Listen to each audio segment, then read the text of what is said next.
Dear students, in this video I will discuss potassium dichromate, जो एक बहुत ही important compound है क्रोमियम का, और इंडस्ट्रियली भी ये काफ़ी इम्पॉर्टेंट कंपाउंड है।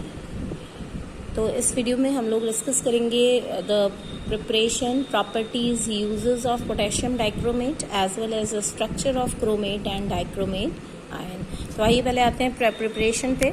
प्रिपरेशन जो है पोटेशियम डाइक्रोमेट की जनरली जो है वो क्रोमाइट ओर से की जाती है। क्रोमाइट ओर का फॉर्मूला है FeCr2O4 और इसमें 3 स्टेप्स जो हैं वो इन्वॉल्व होते हैं। तो let's see the first step first here.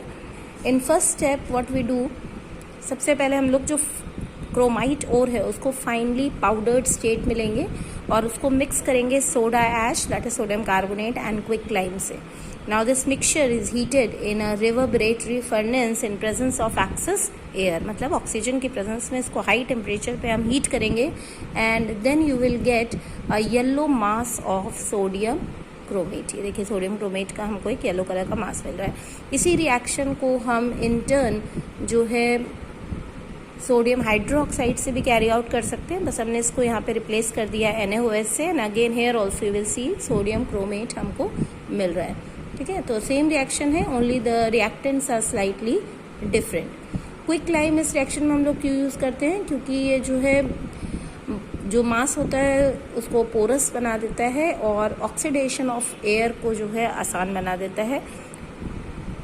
That's why this quick lime is added in the mixture. Next we come to the step 2। Now in the step 2 इस सोडियम क्रोमेट जो हमको first step में मिला है, इसके solution में हम डालेंगे concentrated H2SO4 and you will see that it is now converted into sodium dichromate Na2Cr2O7। तो ये आपको सोडियम डाइक्रोमेट सेकेंड स्टेप में मिल जाएगा। Now we could come to the third step. In this case, in second step you can see here the sodium sulphate is less soluble in the solution. तो ये जब hot होता है तभी इसको ये क्रिस्टलाइज हो जाता है और उसको सेपरेट कर लिया जाता है फिल्टर करके, और फिर सोल्यूशन को हम कूल करते हैं and then we get the crystals of sodium dichromate. Now in the third step, since the sodium dichromate is less stable and more soluble as compared to potassium dichromate, इसको हम लोग अब treat करते हैं sodium dichromate के इसके hot concentrated solution को एक calculated amount of potassium chloride से, और मिक्सचर को हम लोग कूल करते हैं। And when you will cool this mixture you will get the orange red crystals of potassium dichromate. So this is a 3-step process of preparing potassium dichromate. Next we come to the properties of potassium dichromate.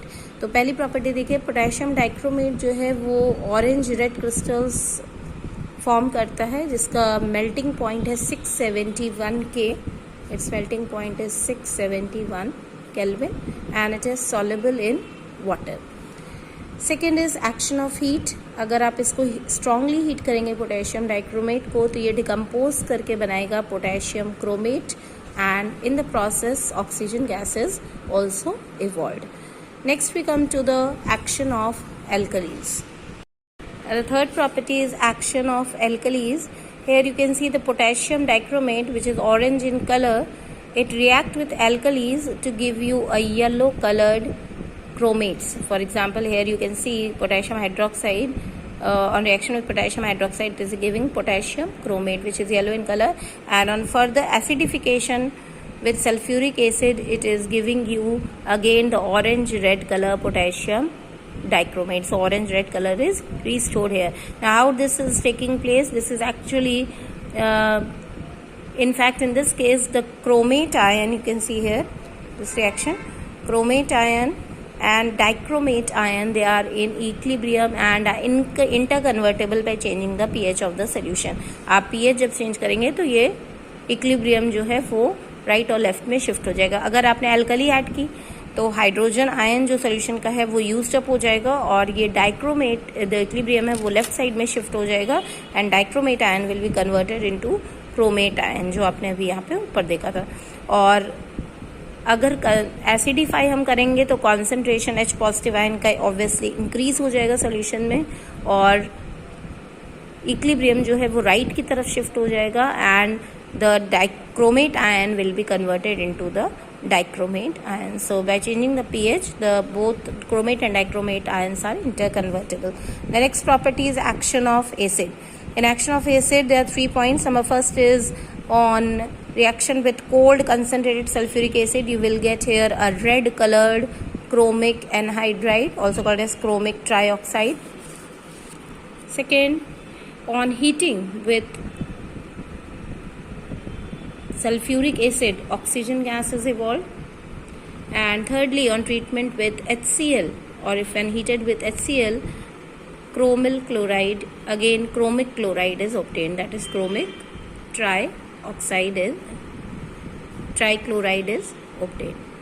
Next is the most important property of potassium dichromate is oxidising character. बहुत अच्छा oxidising agent होता है. क्यों? क्योंकि देखिए sulphuric acid के साथ जब आप इसको रिएक्ट कर रहे हैं तो ये जो है आपको नेसेंट ऑक्सीजन दे रहा है, और ये नेसेंट ऑक्सीजन इसको बहुत अच्छा ऑक्सीडाइजिंग एजेंट बनाती है.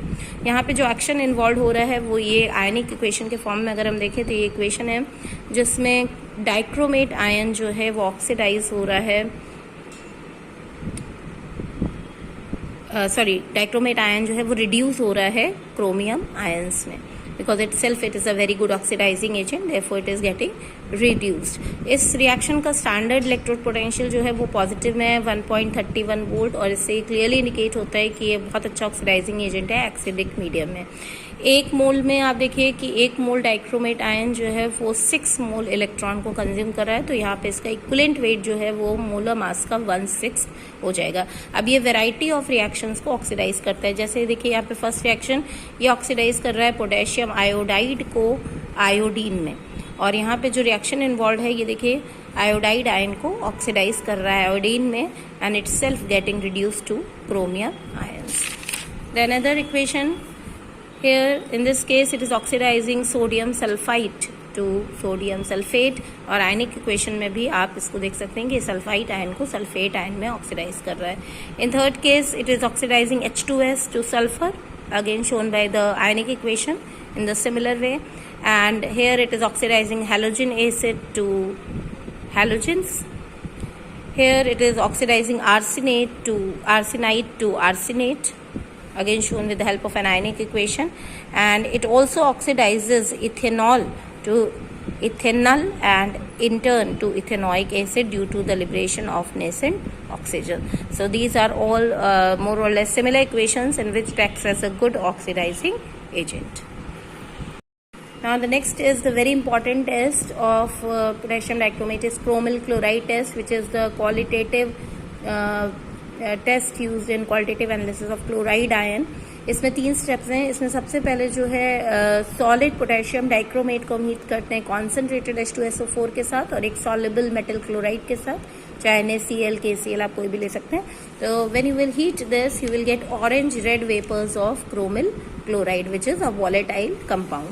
और सेकेंड स्टेप में क्रोमिल क्लोराइड वेपर्स जो हैं इसको जब आप वाटर से पास करेंगे तो you will gate A yellow solution of chromic acid. And in the third step, now this chromic acid is when treated with lead acetate solution, you will get a lead acetate and acetic acid solution. You will get a yellow precipitate of lead chromate. तो ये 3 step जो process है इसको chromyl chloride test कहा जाता है, which is used for the detection of chloride ion in qualitative analysis. इसको मैं एक पिक्चरल रिप्रेजेंटेशन में भी रिप्रेजेंट करने की कोशिश करूँगी ताकि आप एक्चुअल में इसके कलर्स जो है वो आइडेंटिफाई कर सकें. And the last property here is precipitation of insoluble chromates. अगर किसी भी aqueous solution of soluble salts of lead या बेरियम के साथ इसको ट्रीट किया जाता है तो you will get the insoluble chromates. यहाँ पे जैसे मैंने soluble lead nitrate aqueous solution of soluble salt of lead लिया है तो ये insoluble आपको जो है insoluble lead chromate जो है this is insoluble lead chromate will be formed. Now let's see the uses of potassium dichromate. Firstly, it is used as a very good oxidizing agent in organic chemistry as we have already seen. और ये भी मैंने आपको बताया था क्योंकि oxidising agent की तरह काम करता है तो क्वालिटेटिव एनालिसिस में ये एस्टिमेशन ऑफ फेरस और आयोडाइड आयन के लिए यूज़ होता है. इसके अलावा क्रोम टैनिंग लेदर इंडस्ट्री में, कैलिको प्रिंटिंग एंड डाइंग में यूज़ होता है. क्रोम एलम की प्रिपरेशन में यूज़ होता है और different industrially important chromium compounds की प्रिपरेशन में भी इसको यूज़ किया जाता है। नेक्स्ट है क्रोमेट और डाइक्रोमेट आयन का स्ट्रक्चर। तो यहाँ पे देखिए क्रोमेट आयन में सेंट्रल क्रोमियम एटम से 4 ऑक्सीजन एटम्स टेट्राहेड्रली अरेंज्ड हैं at the 4 corners of a regular tetrahedron, and in dichromate ion there is a linkage seen. 2 chromium atoms are there and there is a 1 CR-OCR linkage where the bond angle is 126 degree. So it possesses one linkage, CR-OCR linkage, and you have been given the bond length of CR-O as 179 pm of the central CR linkage, and the other linkages with oxygen atom are of bond lengths 163 picometer. So this is the structure of dichromate ion and this is the structure of chromate ion.